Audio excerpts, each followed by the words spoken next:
Top 10 best Netflix movies. The best movies on Netflix can be hard to find, but we're not likely to run out of great films anytime soon. There's plenty to choose from, whether you're looking for best action movies, the best horror films, the best comedies, or the best classic movies on Netflix. Hey guys, welcome to your entertainment channel, Netflix Tops, where we tell you about the top-rated movies and series on Netflix.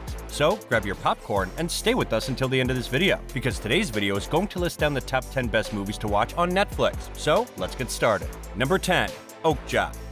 Áila takes more creative risk in its first 5 minutes than most films take over their entire span, and it doesn't let up from there. They're imaginative works that craft momentum through part-counterpart altercations, and Áila is perhaps the finest example yet of the wild pendulum swing of a Bong film's rhythmic tonality. Áila is also not a film about veganism, but it is a film that asks how we can find integrity, and above all, how we can act humanely toward other creatures, humans included. The answers Áila reaches are simple and vital, and without really speaking them, it helps you hear those answers for yourself because it has asked all the right questions, and it has asked them in a way that is intensely engaging. Number 9. Marriage Story. The way that Adam Driver ends being alive, which is his character in Marriage Story, has just sung in full, is like watching him drain what's left of his spirit out onto the floor in front of his small audience. The performance starts off kind of goofy, the uninvited theater kid taking the reins to sing one of Broadway's greatest showstoppers. But then, in another aside, he says, "Want something? Want something." He begins to get it. He begins to understand the weight of life. He takes a deep exhalation after the final notes, after the final belt. He finally realizes he's got to grow up, take down his old life, make something new. It's a lot like living on the internet these days, the impossibility of crafting an authentic self. Working through identities is painful and ugly. Arguably, we're all working through how to be ourselves in relation to those around us. And that's what Bobby, the 35-year-old at the center of Stephen Sondheim's 1970 musical company, is doing. The scene forces the viewer to make connections about their humanity, the art they're expressing, and the ever-deadening world in which it all exists.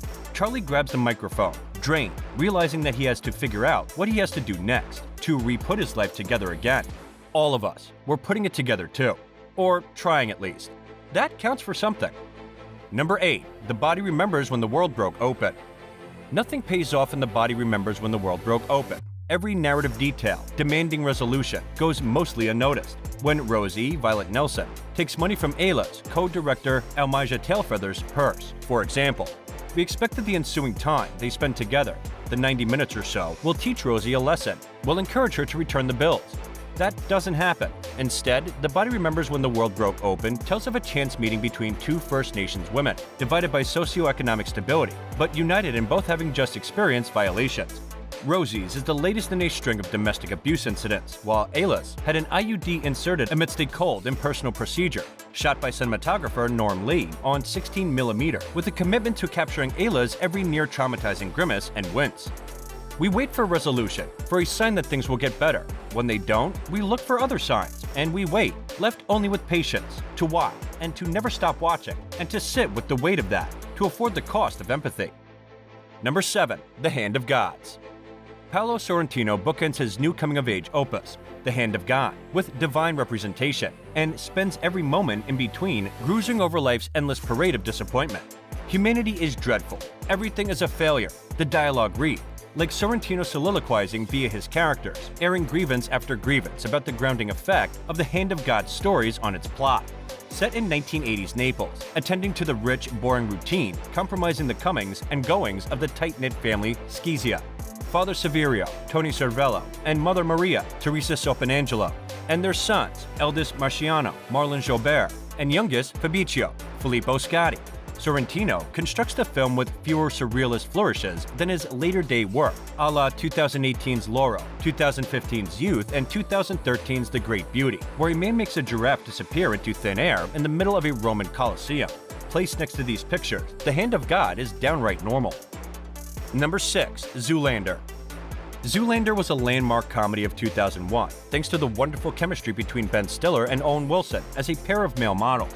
Wilson's Hansel cares more about what bark is made out of and idolizing Sting, not for his music, but for the fact that he's out there doing it, than his rivalry with Ben Stiller's Zoolander. Eventually, the two supermodels must work together to try and bring down Mugatu, Will Ferrell, after he brainwashes Zoolander with the Frankie Goes to Hollywood song, Relax. Number 5. Mitchells vs. the Machines. Animated generational divides have never been more like a sci-fi carnival than The Mitchells vs. the Machines. Writer-director Mike Grada's feature debut, he and co-writer-director Jeff Rowe made their bones on the excellently spooky, silly show Gravity Falls, is equal parts absurd, endearing, and terrifying. It's easy to feel as lost or overwhelmed by the flashing lights and exhilarating sights as the central family fighting on the side of the title's grudge match. But it's equally easy to come away with the exhausting glee of a long, weary theme park outing's aftermath. Its genre-embedded family bursts through every messy, jam-packed frame like they're trying to escape. They often are, and in the process create the most energetic, endearing animated comedy so far this year. Number 4. The Exorcist. The Exorcist is a bit of a safe pick, but when you wrestle with whether any other film on this list is more disturbing, more influential, or just plain scarier than this movie, and there simply isn't one. The film radiates an aura of dread. It feels somehow unclean and tilted, even before all the possession scenes begin. The film constantly wears down any sense of hope that both the audience and the characters might have, making you feel as if there's no way that this priest, Jason Miller, not particularly strong with his own faith, is going to be able to save the possessed little girl, Linda Blair. Even his eventual victory is a very hollow thing, as later explored by author William Peter Blatty in The Exorcist III. Watching it is an ordeal, even after having seen it multiple times before. The Exorcist is a great film by any definition. Number 3. Not Another Teen Movie. Chris Evans may have gone on to bigger and better things, but his blisteringly self-effacing performance as a deluded jock in subgenre parody, Not Another Teen Movie, was an early peak for Captain America. Not Another Teen Movie is a hilarious, barbed response to the wave of convoluted teen sex comedies that ran from the 1980s to its 2001 release. Number 2. The Power of Dog. Based on the 1967 film of the same name by Thomas Savage, Jane Campion's long-awaited return to the medium of film following 2009's Bright Star and her subsequent years spent working in television feels apt for a director who has demonstrated prowess at crafting an atmosphere of acute disquiet. And so it goes for The Power of Dog, a film with a perpetual twitching vein carried by the ubiquitous feeling that someone could snap at any moment, until they do. In 1925 Montana, brothers Phil, Benedict Cumberbatch, and George Burbank, Jesse Plemons, are prosperous cattle ranchers but incompatible siblings. What does it mean to be a man? The Power of Dog considers the question but never answers it. Instead, it is preoccupied with a timeless phenomenon, the suffering endured for the very sake of manhood itself. Number 1. Tangerine. One of filmmaker Sean Baker's best, Tangerine's fable of Christmas-time sex workers navigating love and loss in Hollywood is everything the indie great is known for. Intimate, warm, silly, heartfelt, and just scuzzy enough. Shot entirely on iPhones, this subversive holiday film celebrates found family in donut shops and laundromats and bar bathrooms. It reminds us that sometimes the best gift of all is a friend who will lend you their wig while yours is in the wash. And this brings us to the end of the video. What are your thoughts on today's video? Share with us in the comments below. Don't forget to like the video and subscribe to our channel for amazing movie reviews coming your way. And thank you for watching.